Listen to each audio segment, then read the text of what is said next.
হত্যা হিংসা যিমান অপৰাধমূলক কাম আছে তাৰ মূলতে বাৰু দায়ী কোন? আপোনালোকে কি কয় নাজানো, কিন্তু তাৰ মূলতে দায়ী হ'ল আমাৰ চৰকাৰ। আৰু এতিয়া নতুন চৰকাৰ গঠন কোনে কৰিব সেইটো ক'বলৈ নাযাওঁ, কিন্তু যি চৰকাৰ আমাৰ চলি আছিল, যি চৰকাৰে নেকি এতিয়া 10 বছৰ অতিক্ৰম কৰিলে, সেই চৰকাৰৰ দিনত আমাৰ উঠি অহা যুৱ প্ৰজন্ম একেবাৰে শেষ। আৰু শেষ কেনেকৈ হৈছে জানেনে? আন দেশত মানে গুৰুত্ব দিয়ে শিক্ষাৰ ওপৰত, আৰু আমাৰ ইয়াত গুৰুত্ব দিয়ে মদৰ ওপৰত। সেইকাৰণে কি হৈছে জানেনে?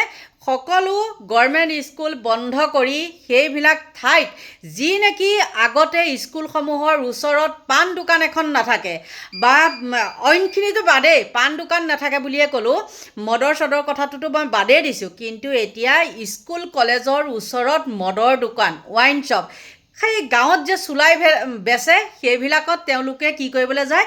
উচ্ছেদ কৰে, হয় নে নহয়? উচ্ছেদ বুলিয়ে কৈছে দেই আপোনালোকৰ ওচৰত এতিয়া। কিন্তু এই ৱাইন শ্বপবিলাক বাৰু ভাঙিবলৈ যায়নে? সেয়া কি আছে? লাইচেঞ্চ আছে। কোনে দিছে লাইচেঞ্চ? চৰকাৰে দিছে, নহয় জানো?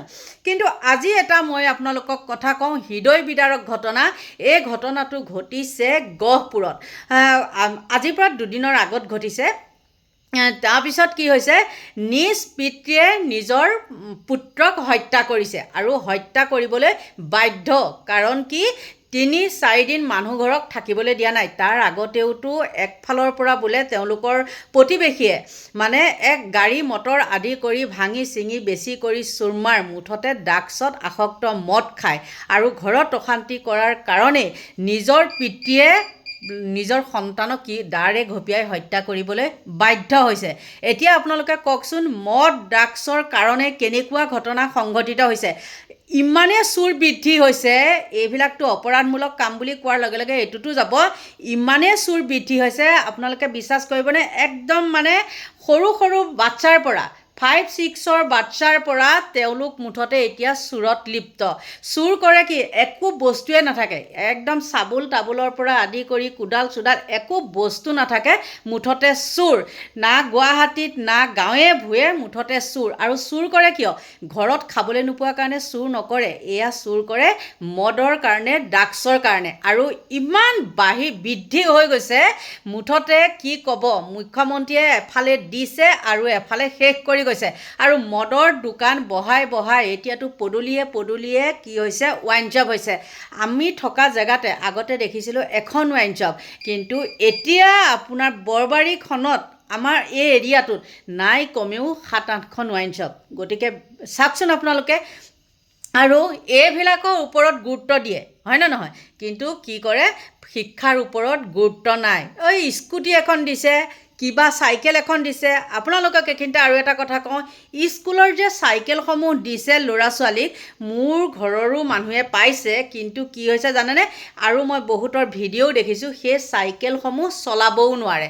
তেন্তে হ'লে চাওকচোন, দেখাক দেখি মুঠতে আমি চাইকেল দিছোঁ, তেনেকুৱা কিছুমান কাম কৰে। স্কুটি দিছোঁ, সেয়া হয় নে নহয়? কিন্তু সেই স্কুটিবিলাক কি পানীত চলিব নেকি? নচলে নহয়। মূল্য বৃদ্ধিৰ ওপৰত গুৰুত্ব দিব লাগে, শিক্ষাৰ ওপৰত গুৰুত্ব দিব লাগে, নাই, সেইবিলাকৰ ওপৰত গুৰুত্ব নাই। মুঠতে তহঁত যেনেকৈ যি হৈ থাক। কিন্তু মুখ্যমন্ত্ৰী ডাঙৰীয়াক কৈছোঁ, তেওঁ যদি আকৌ চৰকাৰতো আহে, মই তেওঁক কৈছোঁ, লোকৰ ল'ৰা ছোৱালী ধ্বংস কৰিবলৈ গ'লে নিজৰ ল'ৰা ছোৱালীও ধ্বংস হয়। আৰু এই মদ ড্ৰাগছ ভাং এইসোপা খাই লৈ পেলাই ৰাস্তাত মানুহ ওলাব নোৱাৰে, গুৰু গোসাঁই নমনা হৈছে। ইমানেই মানে এইবিলাক বাইক চাইকবিলাকৰ এক্সিডেণ্টেই। আৰু এক্সিডেণ্ট হৈছে কিয়? সেই এক্সিডেণ্টসমূহো মদ চদ খাই পেলাই হয়, আৰু কিছুমানৰহে তেনেকুৱা নহয়। আৰু মানে মদ খাই যেতিয়া গাড়ী মটৰ চলায়, পুলিচে খেদে তেওঁলোকক, হেলমেট নাথাকে। আৰু সেইবিলাক পুলিচে যে তেওঁলোকক মদ খাই গাড়ী চলালে যে শুঙি এইবিলাক যে ধৰে, কি কৰে নাজানো, এইবিলাক পাইপ যে ভৰায়, সেইবিলাকৰ হেৰিটো সেয়া। আৰু এইফালে চিলনী চুৰ, মুঠতে এক্সিডেণ্ট। আৰু ডাঙৰ ডাঙৰ গুৱাহাটীত গাঁত বা ব্ৰিজ বা সেইবিলাক লাইটবিলাক যে জ্বলাই থয়, মানে ফাইন কাটে যে, সেইবিলাকৰ কাৰণেও কি হৈছে? মুঠতে এক্সিডেণ্ট। আৰু সেই গহপুৰৰ সেই কেছটোৰ কথা কৈছোঁ। চাওকচোন, সেই উঠি অহা ল'ৰাটো মই থামলেনত লগাই দিছোঁ যে চাওক, মই ল'ৰাটোৰ মুখমণ্ডলতহে কিন্তু লাল দাগ দিছোঁ, মই দেউতাকৰ দিয়া নাই। কাৰণ দেউতাক অতিষ্ঠ হৈছে। কোনো মাক বাপেকে ল'ৰা ছোৱালীক তেনেকৈ কাটিব নোৱাৰে। আৰু গাঁৱৰ মানুহেও কিন্তু, মই যিকেইটা নিউজ দেখিছোঁ, গাঁৱৰ মানুহেও কিন্তু সেই বাপেকজনকহে ছাপোৰ্ট কৰিছে।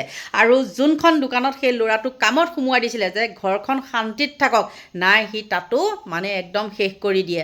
আৰু আপোনালোকে চাগে হয়তো নিউজত দেখিছে। কিন্তু মুখ্যমন্ত্ৰী ডাঙৰীয়াক মই এইটোৱে অনুৰোধ কৰোঁ, তেওঁ সেই লাইচেঞ্চসমূহ দিয়া বন্ধ কৰক আৰু এইবিলাক বাতিল কৰক। আপোনালোকে লিখি থ'লে নহ'ব যে 15 বছৰ 12 বছৰ তলৰ ল'ৰা ছোৱালীক দিলে ফাইন হ'ব, এইবিলাক নাই। তেনেকুৱা লৈ থকাও দেখোঁ, গম পাইছে নাই? চকুৰ আগত দেখোঁ সৰু সৰু বাচ্ছাই সেইবিলাক কিনিবলৈ যোৱা। গতিকে চাওকচোন আপোনালোকে, মুখ্যমন্ত্ৰীয়ে এইফালে যিমান একেবাৰে সজাগতা দেখায়, সিমানখিনি যদি শিক্ষাৰ ওপৰত তেওঁলোকে কৰিলে হয়, শিক্ষাৰ ওপৰত তেওঁলোকে গুৰুত্ব দিলে হয়, আজি এইখিনি হ'বলৈ নাপায়। আৰু দেখিছোঁ, মই যে শিক্ষাৰ কথা কৈছোঁ, কেইবাটাও কাৰণত কৈছোঁ। মই স্কুলীয়া ইউনিফৰ্মৰ ওপৰতো মই কৈছোঁ, তাতো দেখিছোঁ একেবাৰে নিম্ন খাপৰ স্কুলীয়া কাপোৰ কানি দিছে। তেওঁলোকক মই কওঁ, তেওঁলোকৰ সন্তানে সেইবিলাক কাপোৰ পিন্ধিবনে বাৰু? কেতিয়াও নিপিন্ধে। সেইবিলাক কাপোৰে তেওঁলোকে ভৰিও নমচে। আৰু সেইবিলাক কাপোৰেই কি কৰিছে, স্কুলত যোগান ধৰিছে। আৰু সেয়াই হ'ল মানে কিবা এটা কয় নহয়, মানে গুৰুত্ব দিয়া, সেইটোকে কয়, হয় নে নহয়? সেয়াই গুৰুত্ব দিছে। পলিষ্টাৰ কাপোৰ পিন্ধি পেলাই তহঁত গৰমত মৰ, হাজত যি হৈ থাক, হয় নে নহয়? গতিকে বন্ধু বান্ধৱীসকল, বহুত দুখজনক ঘটনা। আৰু মদ ভাং ড্ৰাগছৰ কাৰণেই এখন ঘৰ সম্পূৰ্ণৰূপে ভস্মীভূত হৈছে। আৰু উঠি অহা যুৱচামৰ কথাটো ক'বই নালাগে, একদম শেষ। আপোনালোকে সকলোৱে গমেই পায়, তাৰ উদাহৰণ আপোনালোকক নিদিলেও হ'ব। কিন্তু মই এই গহপুৰৰ এই হৃদয় বিদাৰক ঘটনাটো দেখি পেলাই সঁচাকৈ বহুত দুখ লাগিছে। কি যে হ'ব। আৰু সদশেষত আপোনালোকক এইবিলাক বেয়া কথা কোৱাৰ মানে খবৰবিলাক দিয়াৰ শেষত আপোনালোকক মই মোৰ ভাল খবৰ এটা দিওঁ, শুনক। প্ৰথমতে হ'ল কি, মোৰ ল'ৰাটো মাৰ্চৰ 9 তাৰিখে এক্সিডেণ্ট হৈছিলে। বৰ্তমান আজি সি মানে ইমানেই, আপোনালোকে বিশ্বাস কৰিবনে, খুব বেছি এসপ্তাহ হৈছে মোৰ মুখত হাঁহি ওলোৱা। মই কেনেকৈ ভিডিঅ' বনাওঁ সেইটো ভগৱান জানে। গতিকে যি নহওক, আজি মানে সি গাড়ী আকৌ চলাবলৈ লৈছে। মানে আজি কৰিছে আৰু ষ্টাৰ্ট দিছে আৰু মানে চাইছে পাৰোঁ নে নোৱাৰোঁ। হাতখনত প্লেট লগোৱা হৈছে, মই আপোনালোকক কৈছোঁৱে। মানে কি ক'ম আৰু, আপোনালোকৰ আশীৰ্বাদত আকৌ সুস্থ হৈ উঠিছে। কিন্তু যিয়ে নহওক, এটা দাগ এটা পৰিলে আৰু কপালতে এটা দাগ পৰিলে। আৰু আশীৰ্বাদ কৰিব দেই, ল'ৰাটো যাতে ভাল হয়। আৰু সি মানে পৰি থকাৰ কাৰণে মোৰ এনেকুৱা কষ্ট হৈছে, কি ক'ব। মই ঘৰতো যাব পৰা নাই, বহুত মানে এখন কিবা কিবি। আৰু তাৰপিছত আৰু এটা খবৰ দিওঁ, আজি মোৰ চেনেলটোৱে মানে কি হৈছে, আজি বুলি নহয়, এপ্ৰিলৰ 17 তাৰিখে মোৰ 2 বছৰ হৈছে। মানে বিহুত আৰু দেই, মানুহৰ বিহুৰ দিনাখন মোৰ 2 বছৰ হৈছে। আৰু আজি একদম লাষ্টৰ দিন, আজি লাষ্টৰ দিনটোত কি হৈছে, লাষ্টৰ দিন নহয়, আজি 2 তাৰিখ বাৰু। মই ভিডিঅ'টো আগত বনাইছোঁ দেই, মানে আজি লাষ্টৰ দিনটোত মই বনাই থৈছোঁ। কাৰণ মোৰ বহুত কথা আছে হৈছে, সেইটো কাৰণে কি হৈছে, মোৰ মানে আজি লাষ্টৰ দিনটোত মোৰ 55K মানে 55,000 কমপ্লিট হৈছে। গতিকে আপোনালোকৰ আশীৰ্বাদৰ কাৰণে এইখিনি সম্ভৱ হৈ উঠিছে।